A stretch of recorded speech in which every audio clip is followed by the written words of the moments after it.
This is ABC-15 KNXV-TV Phoenix. It's 5 o'clock. From all of us here at WBZ. You're watching KNXV-TV Phoenix. News 15 at 5 starts now. Good evening, everybody, on this Sunday, December 26, 1999. I'm Peter Wiggins. What's up on ABC-15 News at 5.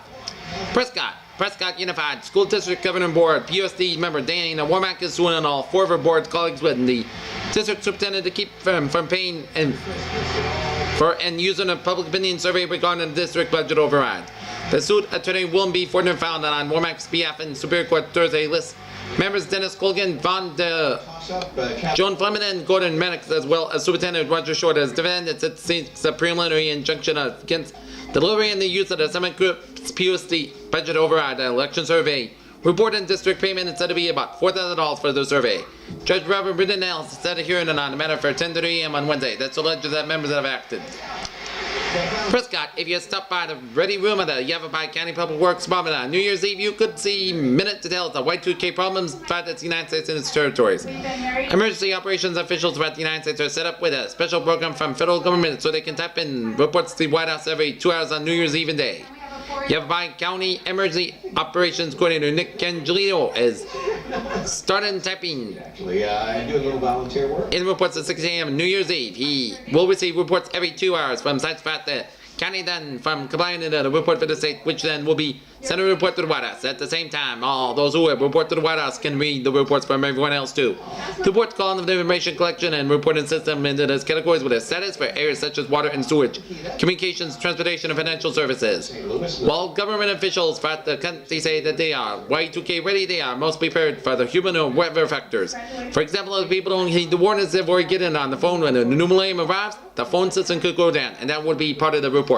Public Works Director Richard Straub said some of his employees will be stationed in the ready room. Prescott, for the Shepherd family holiday traditional way to keep the family close and no holiday representative that feels more than Christmas. Although Mary John Shepherd's 5 daughters now are going with their own families and most of them moved out of Prescott to the Valley of the Sun, they all still gather for Christmas and the traditions surrounding it. It's something we depend on, said Teresa Lennox, the Shepherd's oldest daughter who now lives in Prescott. No matter what's going on in our lives, we know that come Christmas we are going to get together to make tamales. Among the many Shepherd family Christmas traditions, that's Teresa's favorite. They make the tamales in such a way as the same way as Mary's grandmother, Antonio Fembers Yetzi, We're gonna do our second toss-up. used to do. Mary still even adds the salt from the form of the sign of the cross. Her grandmother's family moved to the Scottsdale area from Mexico in 1920s to pick vegetables. She married the farm's foreman. She used to try to pick the most cotton or onions or wherever my grandfather would notice her, and he did. Mary relates. The hour midnight Journey Festival stand with a dozen echoing bangs from the courtyard. House Plaza Tower, the giant hands of 4 or 5 foot wide 12 clock faces pointed straight upwards. The historic clocks have rested in the gables of Prescott's White House since it originally constructed in 1916. The 4 Roman numeral clocks face east, north, south, and west from the high perches gazing on a now bustling city that was only in dusty Churchill hung in 1916. The clocks have watched as they time swept by and measured it with the clicking impulses of their start at 24-volt clock hanging on the wall in the second floor hallway that sends electrical signals to the 5 slave clocks. One resides in a courtroom for the least the few years. 2 of the 6 clocks have not been functioning and the others have. We're not synchronized. Thanks for joining everybody. Yavapai County and Prescott Downtown Partnership EDF. The newly subsidized refurbished historic clocks are ready to once again mark time. John Phillips, the local attorney and corporate secretary of PDE, spearheaded the repair effort. When I first watched to the county about fixing the clocks, the reaction was we were about to do it, he said. They have the best over backwards to give us access to the clocks and have completely rewarded them. Phillips located 2 local clock repairmen who are willing to donate their time to their project. Arnold runs the antique clock shop on Union Street, and Andy Cousins, who have been collecting and repairing clocks for half a century. Our main job is to continue and coordinate the slave clocks that Arnold, who was repaired, worn pilots under the buttons on the south and west tower clock. In Phoenix, Governor Jane Hull said last week's special session was a success besides its failed to provide and produce the mental health funding. I'm afraid. She wanted it wasn't enough, she said, that it put the issue high on many lawmakers' agendas for the upcoming regular session. That wasn't an assessment some lawmakers took home. Members of both parties pointed to discord and rivalries evident among the Republican governors and leaders of the GOP-controlled House and Senate that said that they feel that the threat will continue in the 2000 session that begins on January 10th. I hope it's not going to have any lasting effect, but I'm afraid it might, said House Judiciary Chairman John Verkamp. Republican and Flagstaff, I'm not real hopeful. Pratt Mrs. Hull criticized both the Senate and the Democrats in the House Republicans, and from the special session's lack of action, she said this week she was not worried about her relationship with the lawmakers.